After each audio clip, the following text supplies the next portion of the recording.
Hi friends, ఈరోజు MobiKwik యాప్లో money ఎట్లా వడ్డీ ఇవ్వాలో చూద్దాం friends. First MobiKwik app open చేసిన తర్వాత దానిలో ఎక్స్ట్రా ఎర్న్ 14 అనే ఐకాన్ వస్తుంది ఫ్రెండ్స్.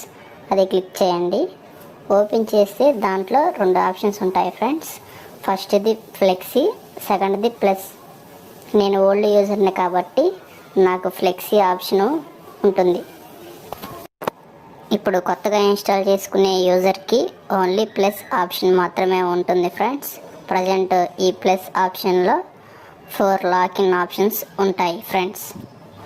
అందులో ఫస్ట్ది 1 మంత్ లాకిన్ పీరియడ్, సెకండ్ది 3 మంత్స్ లాకిన్ పీరియడ్, థర్డ్ది సంవత్సరం లాకిన్ పీరియడ్, ఫోర్త్ది 2 సంవత్సరాల లాకిన్ పీరియడ్.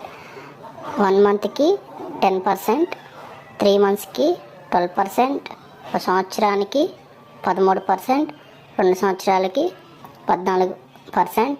ఇలా లాకింగ్ పెరిగే కొద్దీ ఇంట్రెస్ట్ రేట్ పెరుగుతుంది ఫ్రెండ్స్. వీళ్ళు చెప్తుంది నేను పర్సంటేజ్ని నేను మంత్ కన్వర్ట్ చేసి ఎంత వడ్డీ వస్తుందనేది చూపిస్తాను. వాళ్ళు చెప్పింది ఏంటంటే 1 మంత్కి 10% అని చెప్పారు కదా ఫ్రెండ్స్. 10% డివైడెడ్ బై 12 నెలలు కాబట్టి 83 పైసలు మనకి వడ్డీ వస్తుంది ఫ్రెండ్స్.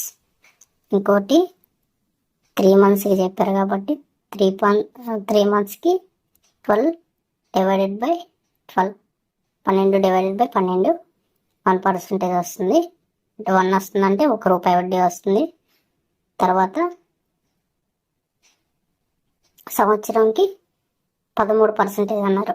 13 డివైడెడ్ బై 12 అంటే ₹0.8 పైసలు, ₹1.8 మనకు వస్తుంది ఫ్రెండ్స్ వడ్డీ.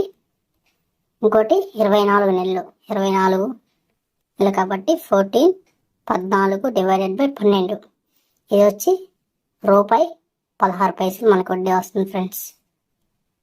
ఇది ఫ్రెండ్స్ ఈ యాప్లో మనీ ఎలా ఇన్వెస్ట్ చేయాలో నేను మీకు 1000 రూపీస్ వేసి చూపిస్తా ఫ్రెండ్స్. ఇందులో మినిమం 1000 నుంచి మనం ఇన్వెస్ట్ చేయొచ్చు ఫ్రెండ్స్. కింద ఇన్వెస్ట్ మోర్ అనే ఆప్షన్ క్లిక్ చేయండి. పైన డిఫాల్ట్గా 24 మంత్స్కి సెలెక్ట్ అయి ఉంటుంది. దాన్ని క్లిక్ చేస్తే మీకు కావాల్సిన ఆప్షన్ని సెలెక్ట్ చేసుకోండి. నేను ఇప్పుడు 1 మంత్ ఆప్షన్ని సెలెక్ట్ చేసుకొని ఇన్వెస్ట్ చేస్తున్నాను. మీరు ఇన్వెస్ట్ నౌ క్లిక్ చేసిన తర్వాత మరో ట్యాబ్ ఓపెన్ అవుతుంది. ఇక్కడ మెచ్యూరిటీ ఆప్షన్లో డిఫాల్ట్గా రీఇన్వెస్ట్ అనే దాన్ని క్లిక్ అయి ఉంటుంది. దానిలో ఫస్ట్ది రీఇన్వెస్ట్, సెకండ్ది ట్రాన్స్ఫర్ టు బ్యాంక్. రీఇన్వెస్ట్ అంటే మీ లాకింగ్ తర్వాత మళ్ళీ మీ వడ్డీతో కలిపి ఆటోమేటిక్గా అదే ఇన్వెస్ట్ చేసుకుంటుంది. సెకండ్ది ట్రాన్స్ఫర్ టు బ్యాంక్ అంటే లాకింగ్ పీరియడ్ తర్వాత మీ అమౌంట్ వడ్డీ కలిపి మీ అకౌంట్కి ట్రాన్స్ఫర్ అవుతుంది.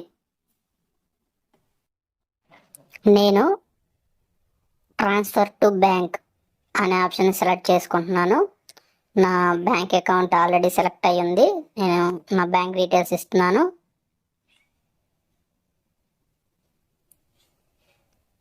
అది వెయిటింగ్ ఫర్ ఓటీపీ. వాళ్ళు ఓటీపీ ఒకటి వెరిఫికేషన్ చేసుకుంటారు. దాని తర్వాత మన యూపీఐ నెంబర్ అడుగుతుంది. యూపీఐ అమౌంట్ చేసిన తర్వాత చూడండి ఫ్రెండ్స్, మనకి సక్సెస్ అని వచ్చేసింది. నేను మళ్ళీ చెప్తున్నాను ఫ్రెండ్స్, ఇది ఎటువంటి పెయిడ్ ప్రమోషన్ అయితే కాదు. నేను లాస్ట్ 1 ఇయర్ నుంచి యూస్ చేస్తున్నాను. మరీ హెవీగా అంత అమౌంట్లు ఏమే చేయకుండా నార్మల్గా ఒక సర్టెన్ అమౌంట్ చేసుకుంటే బాగానే సేఫ్గా ఉంటుంది, ఎర్న్ చేసుకోవచ్చు ఫ్రెండ్స్.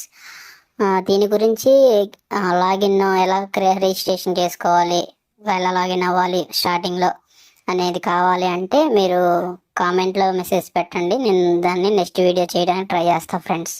అంతే. Thank you friends.